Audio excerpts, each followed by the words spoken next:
one of Nigeria's most cerebral legal minds, one of Africa's finest administrators, someone that lives a life that touches not just Lagos, not just Nigeria, but indeed the black race. Mr.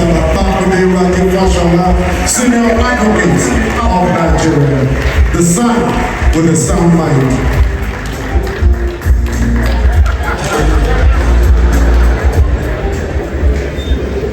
Very jealous boy. Your Excellency, the Governor of Lagos State, represented by His Excellency the Deputy Governor, Dr. Kadri Obafemi Hamzat, Your Royal Majesties, especially the celebrant, Kabiyesi Oniru himself, Oba Oniru, the very beautiful Queen, and their chiefs and children, distinguished ladies and gentlemen. I believe that the Ajiroba has let the cat out of the bag when he made his welcome remarks that I really do have to leave. I have spent more time than I anticipated here. I told Kabiyesi over the weekend that I will be here at 11 and I would leave at 12 because I have to be at another meeting. And the traffic out there is really unforgiving, apparently this morning. So as much as I would love to be here for the entire day, you really must let me go. Except to say, by way of helping perhaps to set the stage for the debates and the conversations that will go on later, I have asked myself, theorized with him, I believe, and also with my only ADC. He served as ADC to governor when I was chief of staff. So he was one of the staff over whom I was chief. So people ask, what does chief of staff do? I say it's a big work, great mad job. So it was one of those staff over whom I was chief. I think the chief detail then is now here. Where he started idea, he was the chief detail to the governor and is now chief of staff, so he knows what it is now to have been chief then. But one of the questions I've asked is there really something we can do with those who are assigned to be aides de camp, either to presidents and to governors, and perhaps even to deputy governors? Because my observation was that they constituted quite an impressive faculty of knowledge. They saw the good, they saw the bad, and they saw the ugly. They were the men who were, and women perhaps, who were in the room. And perhaps a message out here to the Nigerian police that there is an immense faculty of knowledge in those men and women posted to be ADCs to different state governments. And there's a lot that can be done to harness the knowledge they collectively bring towards development.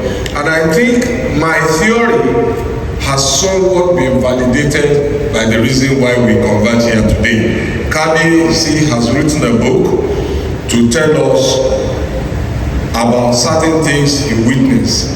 As you probably hear from the book reviewer and find out from reading the book, he was challenged and provoked into writing this book because somebody made some complimentary generalizations about progress, investments, efforts being made in Lagos, and he felt that having been in the room, having been there, having been a participant, he felt duty bound to place on record what he witnessed firsthand.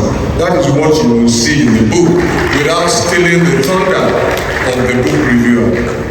Now that book explores many myths, as I said in the foreword, but you will see that he has very, very carefully limited himself to the period between 1999 and 2023. In a few days' time, I believe, I will be making a similar intervention, not by way of a book, but a discussion about Lagos itself as first an island, and later a kingdom, and later a colony, and then later a city-state, and now a mega city-state.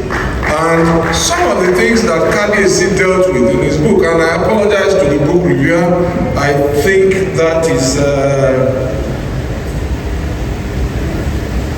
Professor Taibat Lawrence, I do apologize. But some of the things that he dealt with there was the investments that have been made continuously by previous and continuing governments of Lagos State in the agri sector. And it is coincidental that this book comes a day after the Lagos State government launched a 500 billion naira fund for food produce and guaranteed offtake in Lagos. It just shows that the work never ends. The work continues. The actors may change. The narrative may change. The problems remain the same. The smallest city or state by land mass in the country is the destination of the largest portions of food produced in the country. And why is that? Because it just has the largest number of human population in the entire country. And that is why it is a mega city state. And when you have a mega city status, you just have a mega headache. You need more food, you need more water.